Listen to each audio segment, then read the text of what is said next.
some of y'all coming in here just to see if I'm lying. I already know it. Some of y'all are coming in here to figure out what does he know that I don't. Some of y'all are coming in here just because you're on break and you're trying to figure out how to get out of your job. Well, let me tell you, this is the truth. I have not worked a regular 9 to 5 in about 20 years. Just turned 39 this year, so yeah, it's about 20 years, right? So my story starts very, very young, very, very,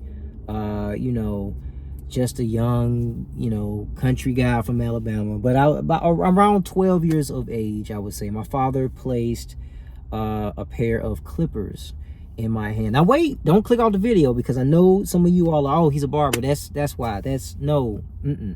Nah, that's not the story. Okay, that did wind up happening though. So before my father gave me the clippers, here's something that was going on, right? In middle school, remember those Capri Suns? I mean, I know they still have them today, but when back in the 90s, the Capri Sun was big as ever. And so my parents would go to the store, they buy the entire packs of Capri Suns. And I remember the prices. I don't remember the price what my parents paid for Capri Sun at the store, but I remember we would sell, I think the Capri Suns were like $1 at school. So the actual school that I went to, middle school, high school, but it was in middle school, they sold the Capri Suns for $1. I undercut them and sold the Capri Suns that I was getting from my parents for 50 cents. So very quickly I was getting I was saving up. I mean, and back then if you saved $20, that was kind of a big deal. $20, and then the next week you save up, and now you're sitting at $40 or so. I mean, you see where I'm going with this, right? Nobody taught me to do that. Nobody told me to do that. This is just something that I kind of happened upon because I was just thinking, like, I think I was trying to buy a PlayStation 1 or something at the time. And my parents may or may not have gotten me have given me an allowance at the time. Because I did have an allowance at the time at some point. But there was some point where the allowance was cut off, right? So now I have to think, okay, how can I still make money? And this is before the internet where you could just type in, like, I think we had dial-up with AOL, America Online or something, but it just wasn't out there like that. So I figured I'm going to undercut the school and 50 cents. Boom. I'm able to save money now. I'm getting money outside my allowance. My parents have no clue I'm doing this. I'm selling not just that. I started selling snack pies, everything. And I had a clientele. People would come to me and buy stuff at a cheaper price with their money. So, I always had this spirit of entrepreneurship, right? Is what I'm getting at. I watched my dad. He was the first person ever I saw that was running his own business, right? And I would go out with him and he would be putting up flyers. My dad used to run a dance. We had like a hip-hop dance. It wasn't just hip-hop, but it was a contemporary dance style. Because, I dance. Break dance more so. And so at that time, I was the hip-hop instructor. But we would go out and I'd watch him put up flyers for his studio.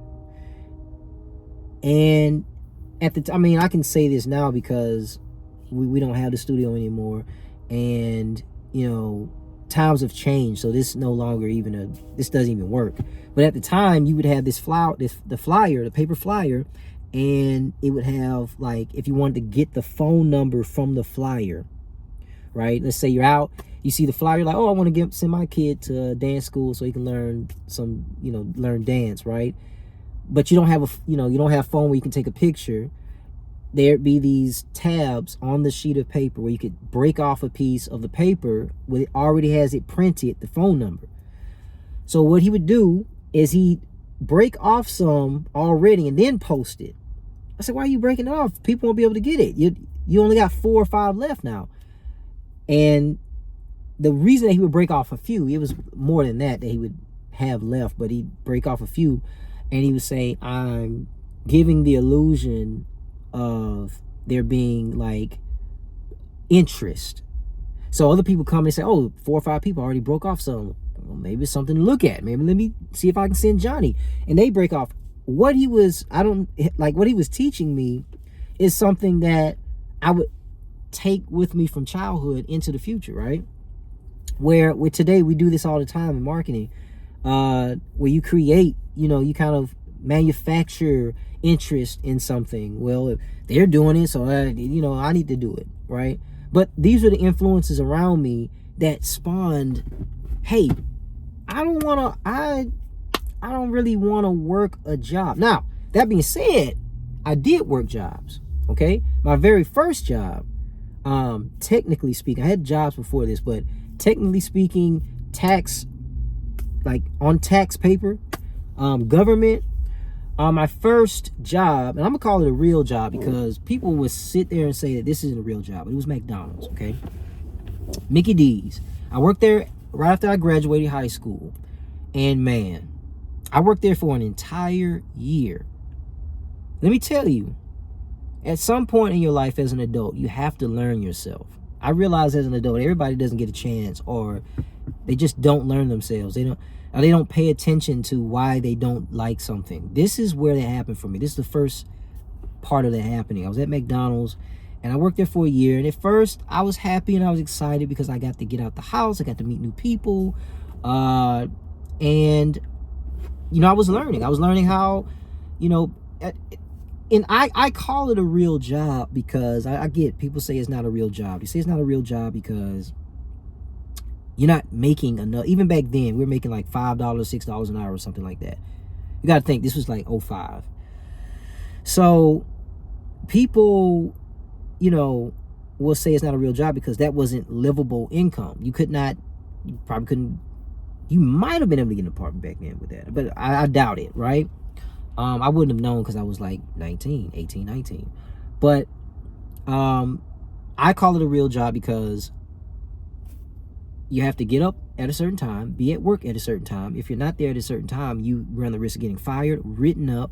These are all things that are in real jobs, right? You get a paycheck every so often.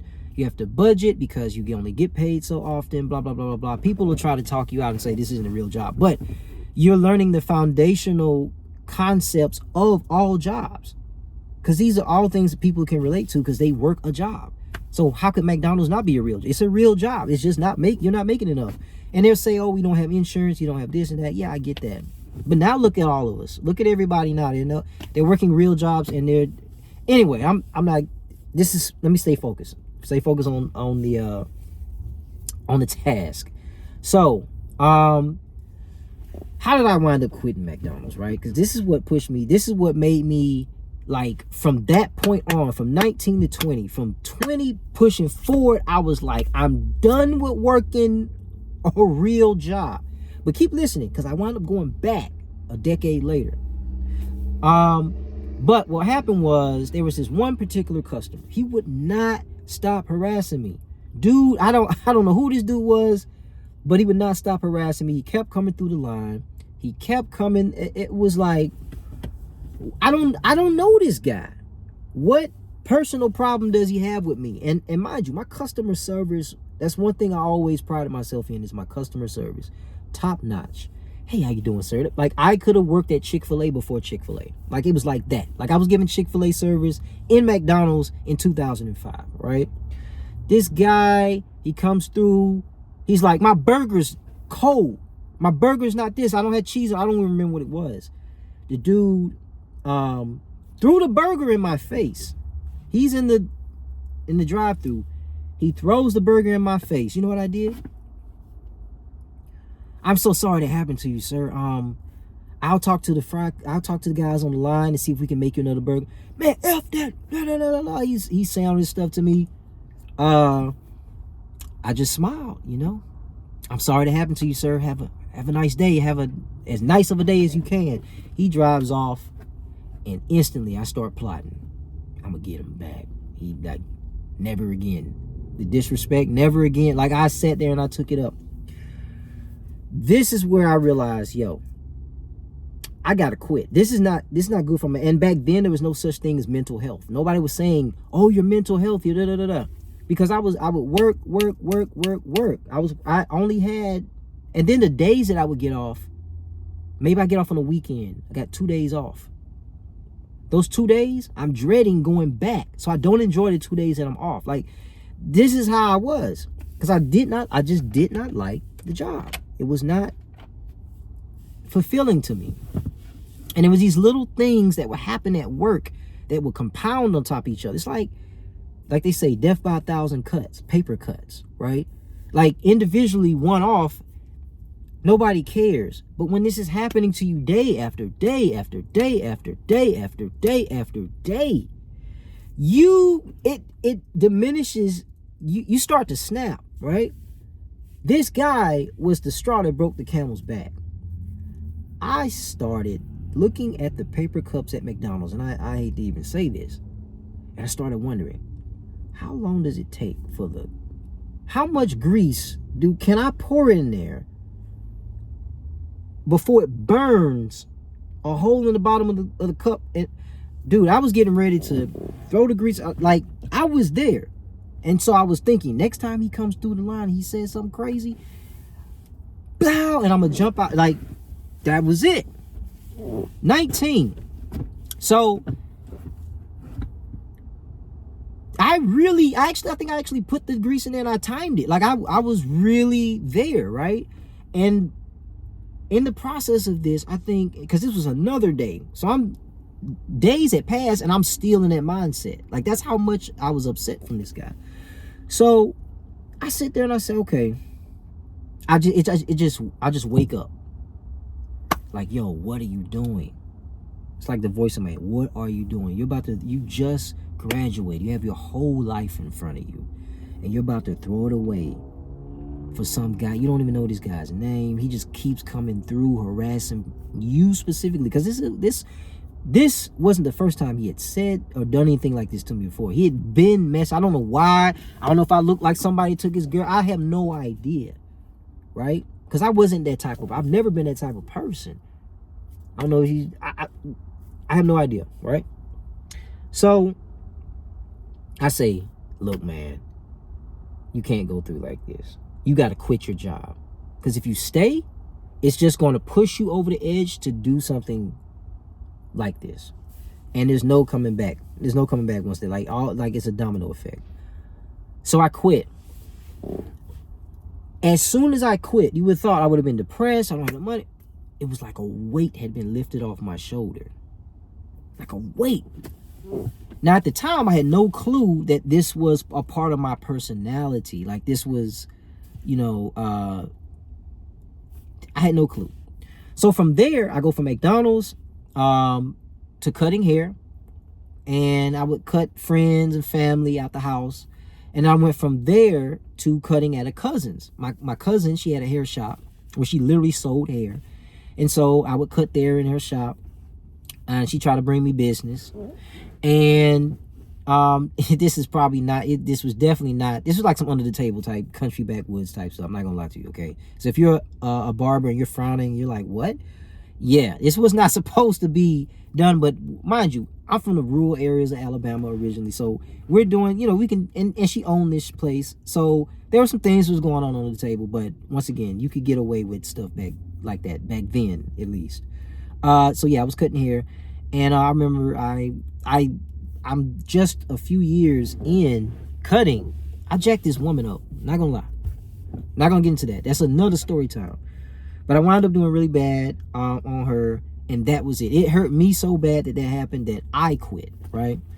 So, and Matt, you know what? I'm going to save the barbershop stories for a whole nother video because that's going to really entertain y'all. And I go into more detail in that story. But let's fast forward. So, I wind up elevating, going into the barbershop, getting really good, moving to it. First I moved to Atlanta, get real good.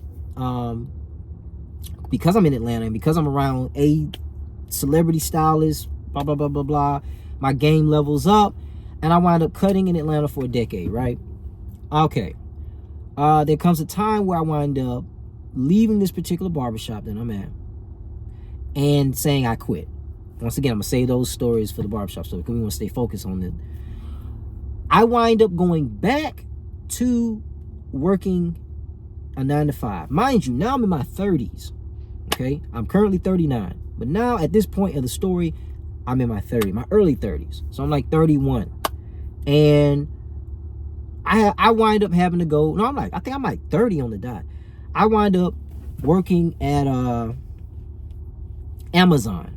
So I work for Amazon, right? Now, mind you, I'm hungry at this point. I'm like, yo, I got to get this money because I had been away from making decent money, relatively decent money, for like 6 months at this point. And it had been 10 years removed from me working at McDonald's, at least.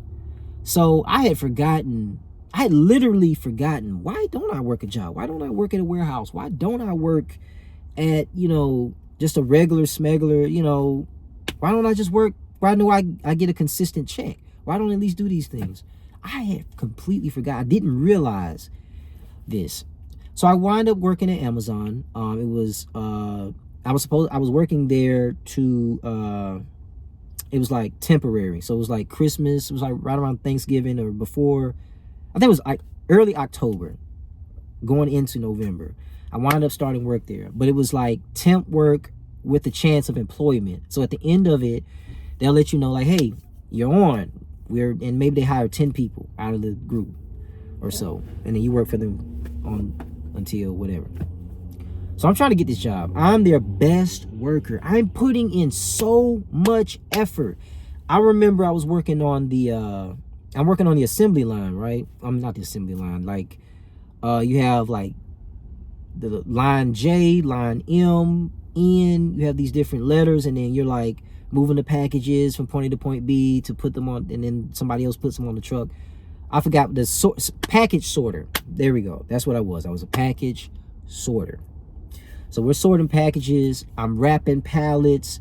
I'm doing other people's jobs. Like, other people are talking. I don't have earbuds in. I'm just straight focused. I'm laser focused. I come in, I work from 4 p.m. to like 1 or 2 a.m. That's my shift. I do this every day. And then on top of that, at the same time, guess what I was doing? I come home. I was doing something called drop shipping at the time, which may be a whole nother video. But if you know about drop shipping, you know what I'm doing. eBay, Amazon, the websites, right? I'm posting listings. I'm staying up another 3 hours or 4 hours into the morning. Haven't got sleep yet. Posting tedious work so that I can make money that way. So I'm grinding. I'm getting it in real life and online. I'm trying to, and not getting any sleep. I'm trying to build up my account online on eBay so I can have those packages coming in and shipping out. And I'm making money, money from that. And I'm working this job. And I had no intentions of quitting. I'm just now realizing when I tell people this story, people that know me personally, they thought I quit. I never quit. I wanted to keep that job. But this is what reminded me why I didn't like working jobs. As much effort as I put into that job, as much that, I'm telling you guys, I'm not making this up. Like, I give credit where it's due, and right now I got to give it to myself. I could have got employee of the month at least. Like, I was going above and beyond my job. Of course, I wasn't expecting a raise, but I at least expected to have some sort of acknowledgement as to the amount of work and effort that I was putting in comparison to my coworkers. Do you think I was acknowledged? No. Do you think I got the job? No, I did not. And that did not compute to me. That made absolutely no sense. I felt overlooked. I felt like nobody cared. The people that they did put on, and this was a life lesson that I had to learn. I realized the people that they did put on were the people that were kikiing and hi-hiing with them, right? Maybe they came in and brought donuts. Like, I never once crossed my mind to suck up to these people, the management. It never once crossed my mind because I'm like, what's that going to do?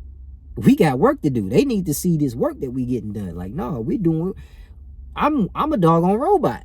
You know what I'm saying? And they never, it never once crossed my mind. And that was like one of my even though unfortunately it was in my early 30s, it took that long. It would have been much sooner had I been working that 10-year period. But at 30 or 31, I realized getting ahead, sometimes it's not about, it's politics, man. It's politics. They want to see who's gonna, personality. Whose personality is more like mine? Who can I tell a joke to and they get it? Those are people I want on, so we can have fun while we work or while we don't work. They want a buddy, but like that was my first time seeing that. And once I saw it, I can never unsee it. And I see it everywhere now. People are not getting hired currently, right now. They're not hiring.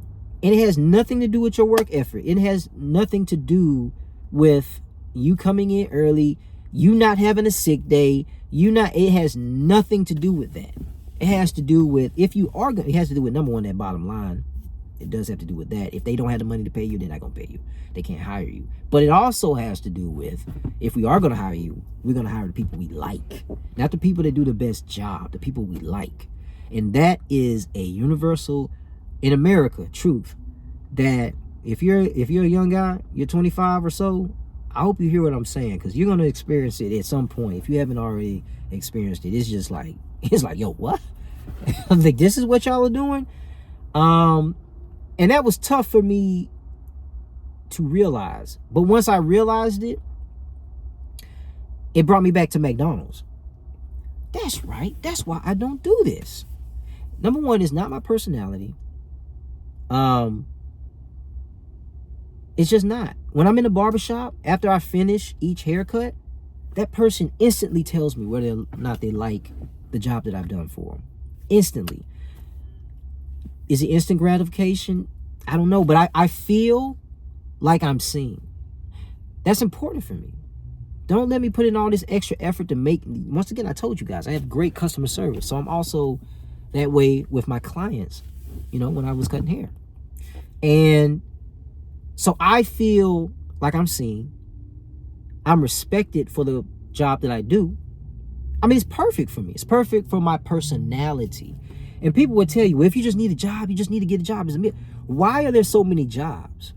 There are some jobs that you can't imagine people doing. Yet people would tell you, you need to just get it.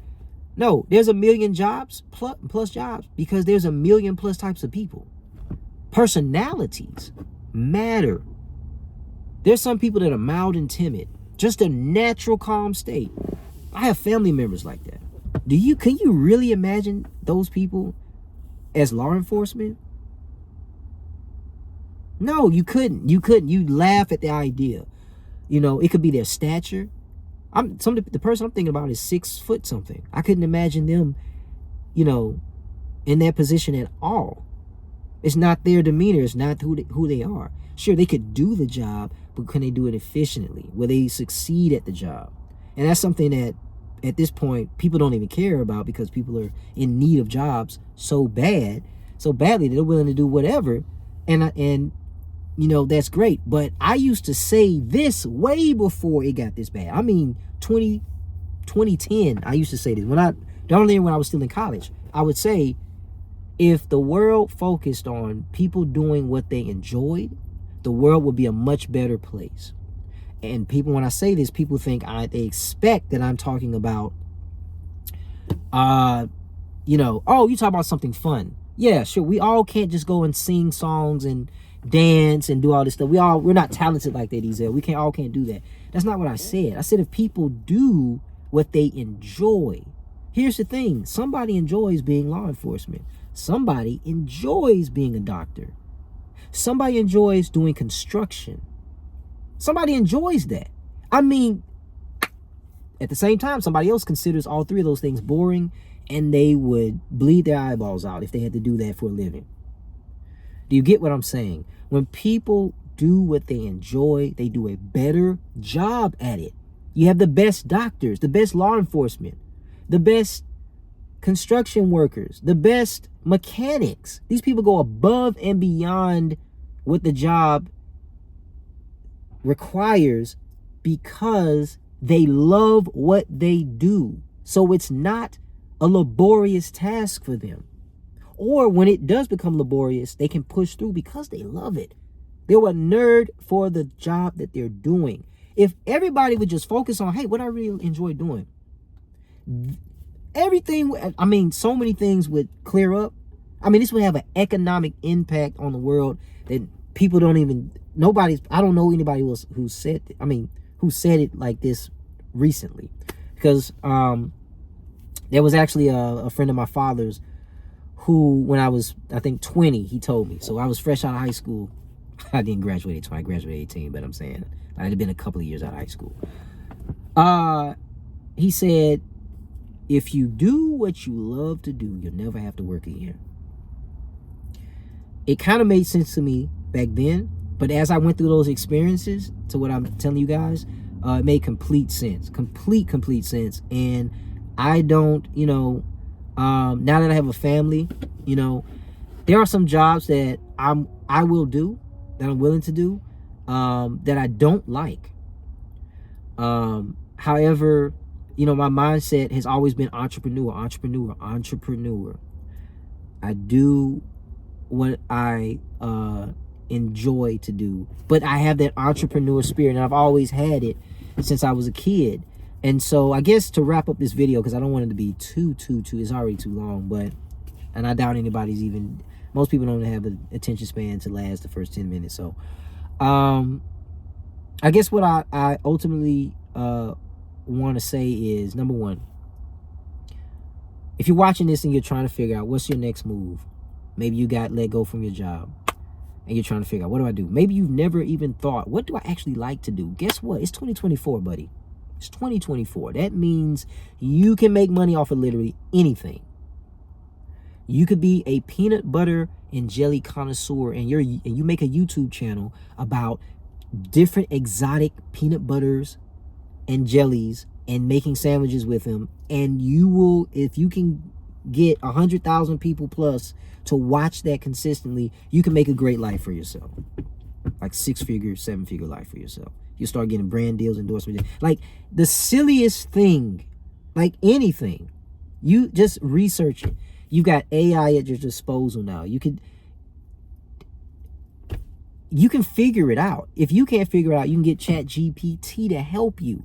My point is, there's no excuse anymore. They removed all the excuses. So what this year and beyond is going to expose really is, are you lazy? Are you afraid? And I'm willing to bet that most, if not half of you, are afraid to be an entrepreneur. You're really afraid. You're pooping bricks. Just the idea of thinking, but you've been pushed into this situation. If you have lost your job, you're trying to figure this out. If you're not one of those people just watching this for entertainment purposes, I'm not talking to you, but I'm talking to them. Don't be afraid. Don't be afraid. Now you're here. Now you're in this situation. You got to go after it, and you got to attack it, because life ain't playing. It's not playing with you.